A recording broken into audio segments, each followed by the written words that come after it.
Hello friends, welcome back to another video. तो HP police constable exam 2024-25 से संबंधित दोस्तों ये हमारी दूसरी क्लास है और हम दोस्तों बिल्कुल सिलेबस के अकॉर्डिंग जो है वीडियो जो है वो आपके लिए ला रहे हैं, क्लासेस डिस्कस कर रहे हैं। तो दोस्तों आज की इस वीडियो में हम 20 प्लस बहुत ही महत्वपूर्ण प्रश्न जो है वो डिस्कस करने वाले हैं। कहने के लिए दोस्तों ये 20 प्रश्न हैं, लेकिन दोस्तों जब आप इस वीडियो को पूरा कंप्लीट देखेंगे तो आप ये जानेंगे कि आपने इस वीडियो में 40 से 50 प्रश्न जो है वो 40 से 50 प्रश्नों का जो नॉलेज है वो ग्रहण किया है। तो दोस्तों वीडियो में अंत तक बने रहिए और 20 से कहने के लिए 20 प्रश्न है, पूरा प्रश्न अटेम्प्ट करिए और उसमें एक प्रश्न के साथ दोस्तों आपको 2 से 3 प्रश्नों की अन्य जानकारी जो है दोस्तों आपको इससे मिलने वाली है। बिल्कुल दोस्तों जो HPPSC के द्वारा दोस्तों सिलेबस जो है वो बताया गया है उसी अकॉर्डिंग दोस्तों हम क्वेश्चन जो है वो आपके लिए ला रहे हैं। तो जल्दी से दोस्तों कमेंट करके बता दीजिए ये जो सीरीज है हमने शुरू करी है बिल्कुल सिलेबस के वाइज ये ठीक है या फिर हम दोस्तों केवल एक एक टॉपिक को टारगेट करके वीडियो बनाएं। इसमें हमने प्रत्येक जो सिलेबस दोस्तों यहाँ पर दिया गया है जो इसके टॉपिक हैं प्रत्येक टॉपिक से दोस्तों एक एक दो क्वेश्चन जो है वो हमने उठाए हैं। तो आप देख सकते हैं जैसे पहले है इंटरनेशनल नेशनल ऑर्गेनाइजेशन, उसके बाद books and author, science invention and discovery, countries and their capital, current affair, important days, abbreviation. तो आप देख सकते हैं ये जो है अवार्ड, स्पोर्ट्स, जियोग्राफी और कल्चर और पॉलिसी और प्रोग्राम, इन सभी से क्वेश्चन जो है हमने उठाए हैं। तो दोस्तों पहली वीडियो आपने नहीं देखी है तो हमने इसके लिए अब प्लेलिस्ट बना दी है, तो आप प्लेलिस्ट में जाकर चेक कर सकते हैं। और प्रीवियस ईयर के लिए भी दोस्तों हमने जो है वो काफ़ी जो वीडियोस थी दोस्तों बनाई थी, 50 से 60 वीडियो जो हमने पहले पिछली बार जो एग्ज़ाम हुआ था तो काफ़ी स्टूडेंट को उससे हेल्प मिली थी, वो भी हमने प्लेलिस्ट बनाई है तो उसमें जाकर आप चेक कर सकते हैं। तो फर्स्ट क्वेश्चन आपके सामने है, वर्ल्ड इकोनॉमिक फोरम का मुख्यालय कहाँ है? तो आपने सुना होगा दोस्तों WEF के बारे में, तो इसकी एब्रीविएशन आपको पता है, इसकी फुल फॉर्म भी जा सकती है, जो आपका सिलेबस है उसमें मेंशन है। तो WEF की फुल फॉर्म है वर्ल्ड इकोनॉमिक फोरम। तो आपको बताना है इसका जो मुख्यालय है वो कहाँ है। ऑप्शन आपके सामने है, कैलिफोर्निया, न्यूयॉर्क, जिनेवा या फिर वियना। तो दोस्तों जल्दी से आंसर करिए, आपके लिए 5 सेकंड आपको दिए जाएंगे। तो इसका जो राइट आंसर है दोस्तों वो क्या है? तो इसका जो राइट आंसर है वो है जिनेवा। ऑप्शन सी जो है दोस्तों इसका राइट आंसर हो जाएगा, जिनेवा जो है इसका राइट आंसर हो जाएगा। जिनेवा कहाँ है दोस्तों? तो ये पड़ता है स्विट्जरलैंड में। तो दोस्तों जिनेवा में बहुत सारी जो इंटरनेशनल ऑर्गेनाइजेशन है उसके हेडक्वार्टर है। तो एक बार आपको मैं एक बार पूरी इसकी लिस्ट जो है बता दूंगा, उसके बाद आपको ये कभी नहीं भूलेगा। जिनेवा कहाँ पड़ता है? ये पड़ता है स्विट्जरलैंड में। तो दोस्तों स्विट्जरलैंड की जो राजधानी है वो है बर्न, आपने ये भी याद रखना है। और दोस्तों बात करें हम वर्ल्ड इकोनॉमिक फोरम की, तो इसकी जो स्थापना थी वो कब करी गई थी? जनवरी 1971 में इसकी जो स्थापना है वो करी गई थी। तो दोस्तों अब आपको मैं बता दूं कुछ जो इंडियन इंस्टीट्यूट है दोस्तों उनके बारे में। तो दोस्तों इसरो के बारे में आपने सुना होगा, इंडियन स्पेस रिसर्च ऑर्गेनाइजेशन। तो इसकी फुल फॉर्म हो गई, तो फुल फॉर्म भी आपको एग्जाम में पूछी जा सकती है। फुल फॉर्म हो गई इंडियन स्पेस रिसर्च ऑर्गेनाइजेशन। स्थापना की बात करें दोस्तों 1969 में इसकी स्थापना करी गई है और इसका जो हेडक्वार्टर है वो कहाँ है? वो है बेंगलुरु में।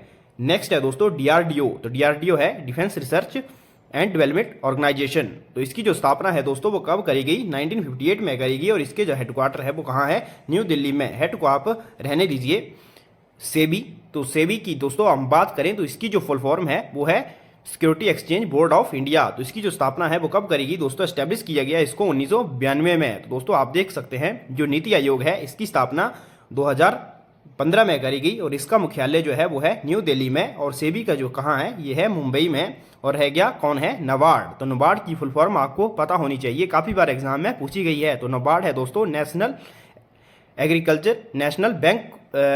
Bank for agriculture and rural development जो है नाबार्ड की फुल फॉर्म है। इसकी जो स्थापना करी गई वो कब करी गई दोस्तों? वो करी गई थी 1982 में और मुंबई में इसका हेडक्वार्टर है। तो दोस्तों आपने जान लिया भारत की बहुत ही महत्वपूर्ण 5 जो हैं ऑर्गेनाइजेशंस के बारे में और इसके जो ये कब एस्टेब्लिश की गई, इनके ईयर जो है। तो इसका आप स्क्रीनशॉट भी एक बार ले सकते हैं। अगर आपको PDF चाहिए दोस्तों तो मैं टेलीग्राम में इसकी PDF दे दूंगा, तो आप कमेंट करके जरूर बताना अगर आपको PDF चाहिए। चलते हैं दोस्तों अगले प्रश्न की ओर। तो अगला प्रश्न है United Nations educational scientific and culture organisation, यानी कि जिसे क्या कहा जाता है? आपने कई बार सुना होगा यूनेस्को। तो यूनेस्को का मुख्यालय कहाँ है आपको बताना है। Option A California, B Paris, C Geneva और डी जो है वो है बेना। तो आपको जल्दी से कमेंट करके बताना है कि यूनेस्को जो है, यूनेस्को की फुल फॉर्म भी एग्जाम में आपको पूछी जा सकती है, वो क्या है? United Nation educational scientific and cultural organisation. तो इसकी ये हो गई फुल फॉर्म। तो इसका हेडक्वार्टर आपको बताना है कहाँ है। तो इसका जो हेडक्वार्टर है दोस्तों वो कहाँ है? वो है option B, Paris, France. Paris जो है इसका राइट आंसर हो जाएगा, जो कि फ्रांस की दोस्तों आप सभी को पता है कैपिटल भी है। और जो वियना है ऑप्शन डी है दोस्तों, ये किसकी है? तो ऑस्ट्रिया आपने सुना होगा।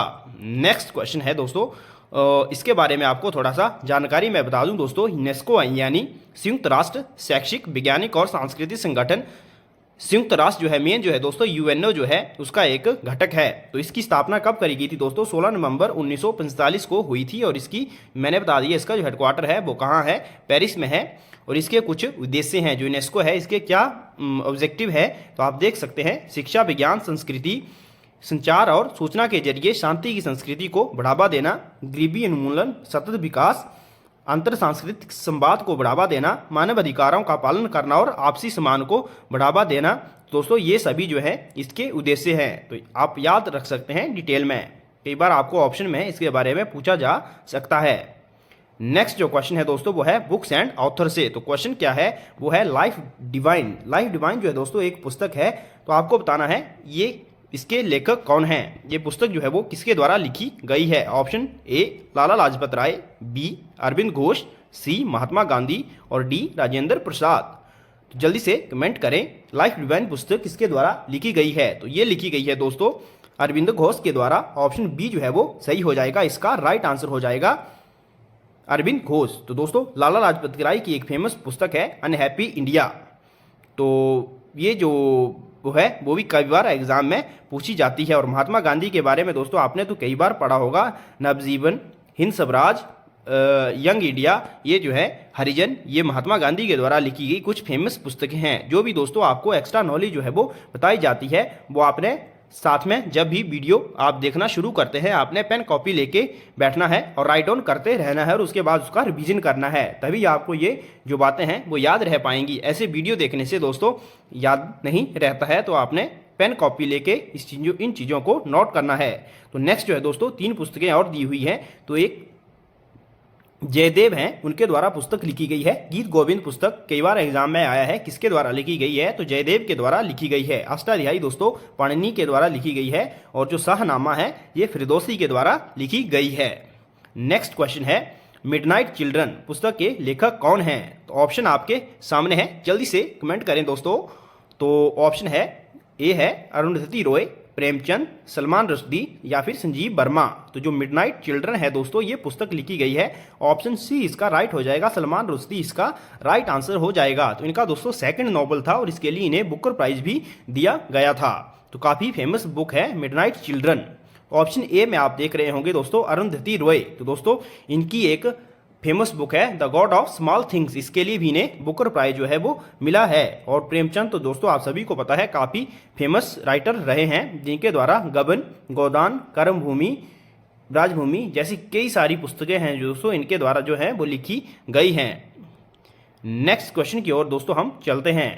अगला क्वेश्चन है अब साइंस एंड इन्वेंशन जो टॉपिक मेंशन करा था उससे किस वैज्ञानिक ने पहला एंटीबायोटिक का आविष्कार किया था? तो सबसे पहले दोस्तों कौन से वैज्ञानिक था जिसने एंटीबायोटिक का आविष्कार किया था? ऑप्शन ए है Alexander Fleming, B W Fleming, C Louis Pasteur और सी बॉक्समैन।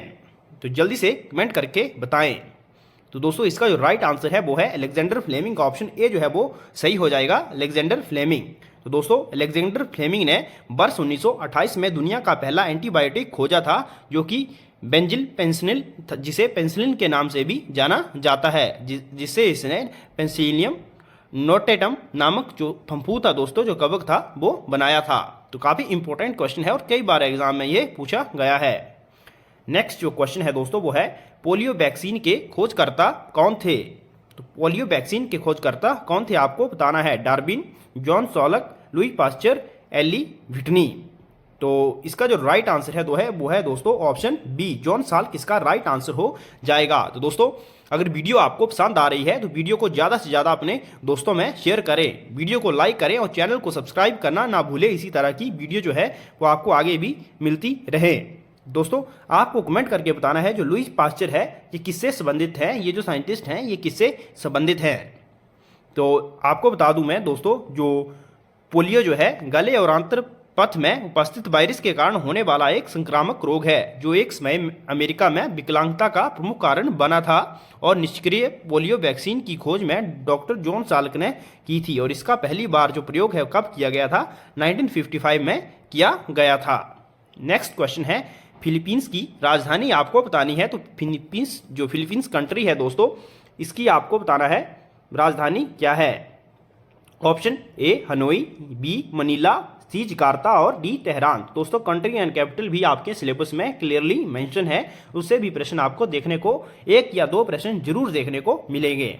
तो जो फिलीपींस है दोस्तों, इसकी जो राजधानी है वो है मनीला। ऑप्शन बी जो है वो इसका राइट आंसर हो जाएगा। और जो मनीला है दोस्तों, वहां पर ही ADB का आपने नाम सुना होगा, एशियन डेवलपमेंट बैंक, उसका जो हेडक्वार्टर है वो कहाँ है, वो है मनीला में। तो ऑप्शन ए में दोस्तों आपको हनोई दिखाई दे रहा है। तो हनोई जो है दोस्तों ये है वियतनाम की कैपिटल, और जो जकार्ता है दोस्तों ये पुरानी कैपिटल थी दोस्तों किसकी, इंडोनेशिया की।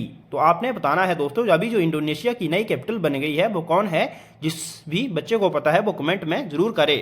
अगर कोई भी बच्चा कोई भी जानकारी जो है जिसको डिटेल में पता है वो कमेंट करना चाहता है तो कमेंट कर दे। जिसका सबसे अच्छा कमेंट होगा मैं उसके कमेंट को पिन कर दूंगा। और जो तेहरान है दोस्तों ये किसकी कैपिटल है, ये है ईरान की कैपिटल। जो अभी दोस्तों इराक में इजराइल के साथ दोस्तों काफ़ी युद्ध चला हुआ है। तो इराक की जो कैपिटल है वो क्या है, इराक की कैपिटल है दोस्तों बगदाद। और जो लेबनान है दोस्तों उसकी कैपिटल जो है वो क्या है, वो है बेरूत। तो काफ़ी दोस्तों सारी आपको नॉलेज इस वीडियो से मिलने वाली है। तो नेक्स्ट जो क्वेश्चन है दोस्तों वो है करंट अफेयर से, भारतीय संविधान की 75वीं वर्षगांठ का जश्न किस अभियान टैगलाइन के तहत मनाया गया। तो सबसे पहले आपको पता होना चाहिए कब मनाया जाता है संविधान दिवस। तो ये मनाया जाता है 26 नवंबर को। तो ऑप्शन आपके सामने है, संविधान दिवस, भारत का स्वाभिमान, हमारा संविधान हमारा स्वाभिमान, संविधान के 75 साल, भारतीय संविधान की विरासत। तो इसका जो राइट आंसर है दोस्तों वो है ऑप्शन बी, हमारा संविधान हमारा स्वाभिमान टैगलाइन के तहत दोस्तों ये जो 75वीं वर्षगांठ है मनाई गई भारतीय संविधान की। तो इस अभियान की टैगलाइन जो है दोस्तों मैंने बता दिया, हमारा संविधान हमारा अभिमान, हमारा संविधान हमारा गौरव के तहत दोस्तों ये समारोह 26 नवंबर 1949 को अपनाए गए संविधान का सम्मान करते हुए 26 नवंबर 2025 तक चलेंगे, जो 26 जनवरी 1950 को लागू हुआ था। तो कब लागू हुआ था हमारा संविधान, 26 जनवरी 1950 को, और उसको अंगीकृत कब किया गया था, 26 नवंबर 1949 को। नेक्स्ट क्वेश्चन है, हाल ही में किस खेल से संबंधित खिलाड़ी राफेल नडाल ने खेल से संन्यास का ऐलान किया है। तो दोस्तों काफ़ी प्रसिद्ध खिलाड़ी थे दोस्तों राफेल नडाल। तो कौन से खेल से ये संबंधित थे, option A football, B badminton, C cricket, D tennis. तो जल्दी से कमेंट कर दीजिए। तो दोस्तों जो राफेल नडाल थे वो प्रसिद्ध दोस्तों टेनिस खिलाड़ी थे। तो ऑप्शन डी जो है वो सही हो जाएगा, टेनिस के खिलाड़ी। तो दोस्तों कौन से देश से संबंधित है दोस्तों, ये स्पेन देश के खिलाड़ी थे। तो ये एग्जाम में पूछा जा सकता है, उसमें भी आपके सिलेबस में स्पोर्ट्स जो है वो मेंशन करा हुआ है। नेक्स्ट जो क्वेश्चन है, 95वें भारतीय अंतर्राष्ट्रीय फिल्म महोत्सव में सर्वश्रेष्ठ फिल्म का गोल्डन पीकॉक पुरस्कार जो है वो किस फिल्म को मिला है। तो आपको बताना है दोस्तों जो भारतीय अंतर्राष्ट्रीय फिल्म महोत्सव है उसमें जो गोल्डन पीकॉक पुरस्कार है वो किस फिल्म को मिला है। ऑप्शन आपके सामने है, the new year, that never came, toxic, life of pi या फिर पैरासाइट। तो दोस्तों किसको मिला है, ये मिला है ऑप्शन बी, टॉक्सिक जो है वो इसका राइट आंसर हो जाएगा। गोल्डन पीकॉक पुरस्कार मिला है टॉक्सिक फिल्म को। तो दोस्तों इसके बारे में जान लेते हैं। तो 95वें भारतीय अंतर्राष्ट्रीय फिल्म महोत्सव में लिथुआनिया की फिल्म, कौन से देश की फिल्म है दोस्तों, ये है लिथुआनिया की फिल्म टॉक्सिक को सर्वश्रेष्ठ फिल्म का प्रतिष्ठित गोल्डन पीकॉक पुरस्कार जो है वो दिया गया है। जबकि रोमानिया के निर्देशक बोगदान मुरसनु को उनकी film the new year that never केम के लिए सर्वश्रेष्ठ निर्देशक का सिल्वर पीकॉक पुरस्कार जो है वो दिया गया है। तो ये भी आपने याद रखना है, इससे भी आपको प्रश्न जो है वो पूछा जा सकता है और आपने कॉपी में नोट डाउन इसके लिए कर लेना है। दोस्तों जब वीडियो खत्म हो जाएगी तो आप कमेंट करके जरूर बताएं कि आपके 20 में से कितने प्रश्न जो है वो सही हुए। ये जरूरी है आपकी तैयारी के लिए, तभी आप अपने आप को चेक कर पाएंगे कि यार दोस्तों आप कहाँ स्टैंड कर रहे हैं और आपको कितना इंप्रूवमेंट की आवश्यकता है और आपको अपनी तैयारी पे कितना जोर देना है। तो नेक्स्ट जो क्वेश्चन है दोस्तों, उसमें आपने देखा होगा सिलेबस में इंपॉर्टेंट डेज के बारे में भी बताया गया है। तो महिलाओं के विरुद्ध हिंसा उन्मूलन हेतु अंतर्राष्ट्रीय दिवस जो है दोस्तों वो कब मनाया जाता है? तो ऑप्शन आपके सामने है। ए 25 नवंबर, बी 20 नवंबर, सी 21 नवंबर, डी 28 नवंबर। तो दोस्तों महिलाओं के विरुद्ध हिंसा उन्मूलन हेतु अंतर्राष्ट्रीय दिवस मनाया जाता है, कब मनाया जाता है? 25 नवंबर को ये मनाया जाता है। तो इसका ऑप्शन ए जो है वो राइट हो जाएगा। तो दोस्तों 21 नवंबर को मैं आपको बता दूं विश्व टेलीविजन दिवस और विश्व मत्स्य दिवस जो है वो मनाया जाता है। तो 21 नवंबर के दोस्तों ये दो महत्वपूर्ण दिवस मनाए जाते हैं। मेनली आपको ये याद रखना है, महिलाओं के विरुद्ध हिंसा उन्मूलन हेतु अंतर्राष्ट्रीय दिवस 25 नवंबर को मनाया जाता है और 21 नवंबर को विश्व टेलीविजन दिवस और विश्व मत्स्य दिवस जो है वो मनाया जाता है। नेक्स्ट है दोस्तों, अंतर्राष्ट्रीय दुग्ध दिवस कब मनाया जाता है? अंतर्राष्ट्रीय दुग्ध दिवस आपको बताना है। ऑप्शन आपके सामने है 14 जून, 1 जून, 17 जून या फिर 20 जून। तो अंतर्राष्ट्रीय दोस्तों इंटरनेशनल मिल्क डे कब मनाया जाता है? तो दोस्तों इंटरनेशनल मिल्क डे जो है वो 1 जून को मनाया जाता है। ऑप्शन बी इसका राइट हो जाएगा, 1 जून। तो आपको दोस्तों बता दें हम 14 जून को कौन सा डे मनाया जाता है? तो 14 जून को विश्व रक्तदाता दिवस जो है वो मनाया जाता है। 17 जून को दोस्तों विश्व मरुस्थलीकरण एवं सूखा निवारण दिवस जो है वो मनाया जाता है एवं 20 जून को दोस्तों विश्व शरणार्थी दिवस जो है वो मनाया जाता है। तो 3 महत्वपूर्ण डे जो है दोस्तों ये भी हमने आपको बता दिए जो जून मंथ में सेलिब्रेट किए जाते हैं। नेक्स्ट क्वेश्चन है दोस्तों, इसमें आपने देखा कि जो एब्रीविएशन है वो भी मेंशन करा हुआ है, तो आपसे फुल फॉर्म भी एग्जाम में पूछी जा सकती है। तो आपको बतानी है दोस्तों, उदय की आपको फुल फॉर्म जो है वो बतानी है। कई बार आपने देखा होगा तो इसकी फुल फॉर्म आपको बतानी है। तो दोस्तों उदय की जो फुल फॉर्म है ऑप्शन जल्दी से बताइए, ए, बी, सी या फिर डी। दोस्तों इसकी जो सही फुल फॉर्म है वो है unique identification authority of India. Option C जो है वो इसका राइट आंसर हो जाएगा। दोस्तों ध्यान से आपने ऑप्शन को टिक करना है और पढ़ना है। ऑप्शन बी मैंने एक जैसा ही रखा था दोस्तों, सिर्फ आइडेंटिफिकेशन की जगह आइडेंटिटी था। तो आइडेंटिफिकेशन जो है दोस्तों इसका जो है वो राइट आंसर है ऑप्शन सी। तो आप सभी को पता है जो डिटेल में मैंने जानकारी दी हुई है, जो आधार कार्ड की जो योजना है दोस्तों जो हमारे भारत में है वो कब शुरू हुई थी? तो ये हुई थी वर्ष 2016 में दोस्तों। ये जो था भारत की विशिष्ट पहचान प्राधिकरण सरकार द्वारा 12 जुलाई 2016 को आधार वित्तीय और अन्य सब्सिडी लाभ और सेवाएं लक्ष्य तहत अधिनियम 2016 जो है दोस्तों ये आया था। इसके द्वारा ही दोस्तों इसको जो है वो स्थापित किया गया था। नेक्स्ट जो प्रश्न है दोस्तों वो है 2024 का नोबेल शांति पुरस्कार किसे दिया जाएगा? तो काफ़ी इंपॉर्टेंट प्रश्न है। इंपॉर्टेंट अवार्ड और ऑनर से दोस्तों प्रश्न जो है वो एग्जाम में आपसे पूछा जाएगा। तो यहाँ पे बात हो रही है 2024 के नोबेल शांति पुरस्कार की। तो ऑप्शन ए है निहोन हिंडेनक्यो, यूनिसेफ, एमिकेयर, ऑक्सफाम। तो दोस्तों आप सभी को जानकारी होनी चाहिए, इस बार का जो नोबेल शांति पुरस्कार है किसी एक व्यक्ति को ना देके किसी ऑर्गेनाइजेशन को दिया गया है। तो ऑप्शन इसका ए जो है वो सही हो जाएगा, निहोन हिंडेनक्यो जो है दोस्तों ऑप्शन ए जो है वो सही हो जाएगा। इसका राइट आंसर है इस दोस्तों ऑर्गेनाइजेशन या फिर इस संस्था को जो है वो नोबेल शांति पुरस्कार जो है वो इस बार दिया जाएगा। तो आप सभी को जानकारी होनी चाहिए नोबेल पुरस्कार कब दिए जाते हैं। तो दोस्तों 10 दिसंबर को नोबेल पुरस्कार जो है वो इनका वितरण जो है वो किया जाता है। तो प्रसिद्ध वैज्ञानिक जो थे जो एल्फ्रेड नोबेल, उनकी स्मृति में ही दोस्तों ये जो नोबेल पुरस्कार है वो दिए जाते हैं उनकी पुण्य तिथि पर। और बात करें दोस्तों अल्फ्रेड नोबेल की, तो उन्होंने डायनामाइट का आविष्कार किया था और आई थिंक 1896 में दोस्तों उनकी जो थी वो मृत्यु हो गई थी। और 1901 से दोस्तों ये जो नोबेल पुरस्कार हैं ये दिए जा रहे हैं। तो आपने कमेंट करके बताना है दोस्तों कितने क्षेत्र में जो है वो नोबेल पुरस्कार जो है वो दिए जाते हैं। तो इसके बारे में जान लें दोस्तों। तो 2024 का जो नोबेल शांति पुरस्कार है निहोन हिंडेनक्यो को दिया जाएगा, जो 1945 में हिरोशिमा और नागासाकी पर हुए परमाणु बम विस्फोटों में बचे लोगों का संगठन है। तो काफी इंपॉर्टेंट प्रश्न आपसे ये एग्जाम में पूछा जा सकता है। नेक्स्ट क्वेश्चन है दोस्तों HPGK से। तो प्रश्न है हिमाचल प्रदेश के किन्नौर जिले में किस प्रकार की जो भाषा है वो बोली जाती है? ऑप्शन ए है संगनौरी, बी शुमको, सी किन्नौरी या फिर डी उपयुक्त सभी। तो जल्दी से कमेंट करके इसका आंसर बताइए। तो दोस्तों हिमाचल प्रदेश के किन्नौर जिले में संगनौरी, शुमको, किन्नौरी ये सभी बोलियां बोली जाती हैं। तो ऑप्शन इसका डी जो है वो राइट हो जाएगा, उपयुक्त सभी इसका राइट आंसर हो जाएगा। तो दोस्तों हिमाचल प्रदेश के किन्नौर जिले में संगनौरी, शुमको तथा किन्नौरी भाषा बोली जाती है। किन्नौर के जो लोग हैं वो 75% जो भाषा बोलते हैं दोस्तों वो किन्नौरी भाषा है और जिसे होमस्कंद के नाम से जो है वो जाना जाता है। ये भी काफ़ी इंपॉर्टेंट प्रश्न है और कई बार एग्जाम में पूछा गया है। नेक्स्ट क्वेश्चन है, सरियोलसर झील हिमाचल प्रदेश के किस जिले में स्थित है? जल्दी से कमेंट करके आपको बताना है यहाँ पर कौन सी जगह स्थित है। Option A Karsog Mandi, B Jalori Kullu, C Pangi Chamba या फिर डी कोटगढ़। अगर आपको पता होगा कौन से डिस्ट्रिक्ट में तो आप ऐसे ही जान पाएंगे। तो दोस्तों जो सरियोलसर लेक है वो है कुल्लू डिस्ट्रिक्ट में और कहाँ है वो है जलौरी में। तो जलौरी पास के बारे में आपने सुना होगा, तो जलौरी पास कहाँ है वो है दोस्तों कुल्लू डिस्ट्रिक्ट में। तो सरियोलसर जो झील है ये कहाँ है, ये है आपके जलौरी पास के नज़दीक कुल्लू डिस्ट्रिक्ट में। और यहाँ पर दोस्तों एक आबी नाम की चिड़िया भी रहती है जो इस पानी को साफ करती रहती है। और यहाँ पर जो सरियोलसर लेक है यहाँ पर एक बूढ़ी नागिन का मंदिर भी है। तो काफ़ी इंपॉर्टेंट प्रश्न जो है मैंने आपको बता दिया। अगर इसकी और बात करें दोस्तों तो जो कुल्लू है उसमें हंसा झील है, सरियोलसर झील मैंने आपको बता दिया।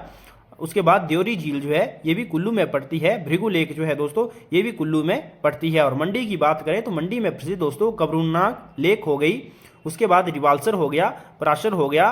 तो ये सारी जो प्रसिद्ध झीलें हैं दोस्तों, कुंतभ्योग होगी, ये सारी झीलें जो है वो मंडी डिस्ट्रिक्ट में पड़ती हैं। नेक्स्ट क्वेश्चन है, बेटी है अनमोल योजना हिमाचल प्रदेश में कब आरंभ की गई?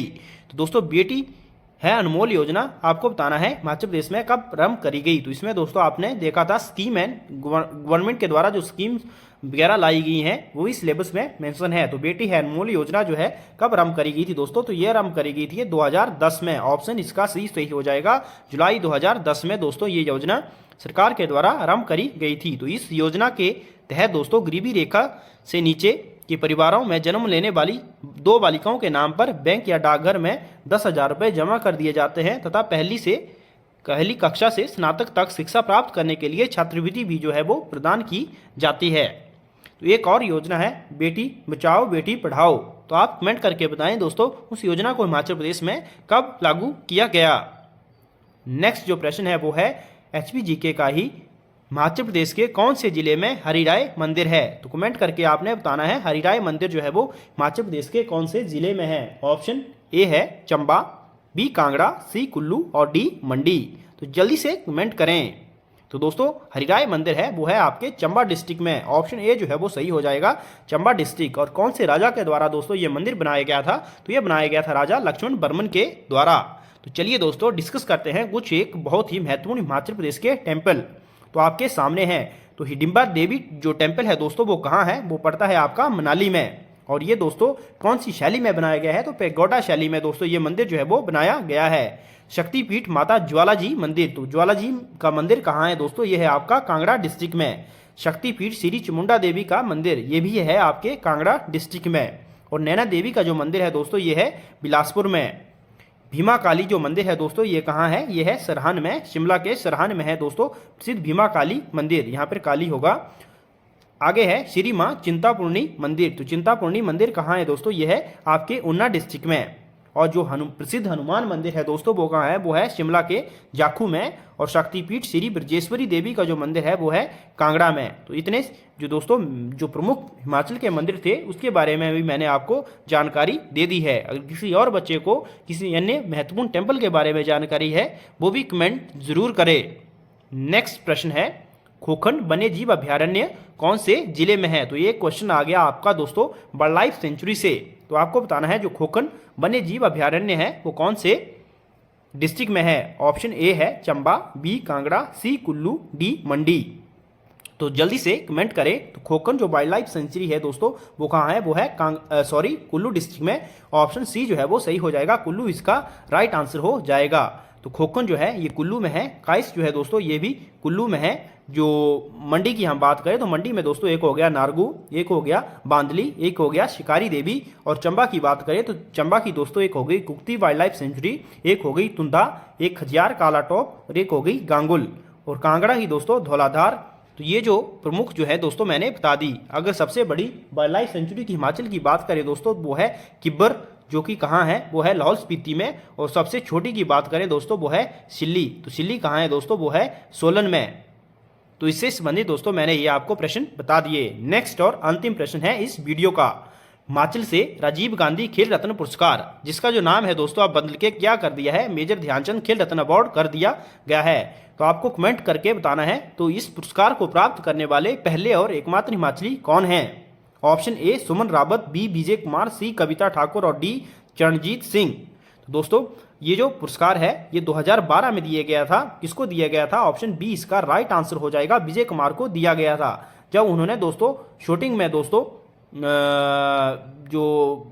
जो है वो स्वर्ण पदक जीता था। तो 2012 में दोस्तों विजय कुमार को दोस्तों ये पुरस्कार जो है वो प्रदान किया गया था। तो विजय कुमार जो है दोस्तों ये हमीरपुर जिले से संबंध रखते हैं। तो 2012 में हुए ओलंपिक गेम के 25 मीटर रैपिड फायर पिस्टल स्पर्धा में दोस्तों इन्होंने रजत पदक जीता था। तो ये कहाँ के रहने वाले हैं? ये हमीरपुर के रहने वाले हैं।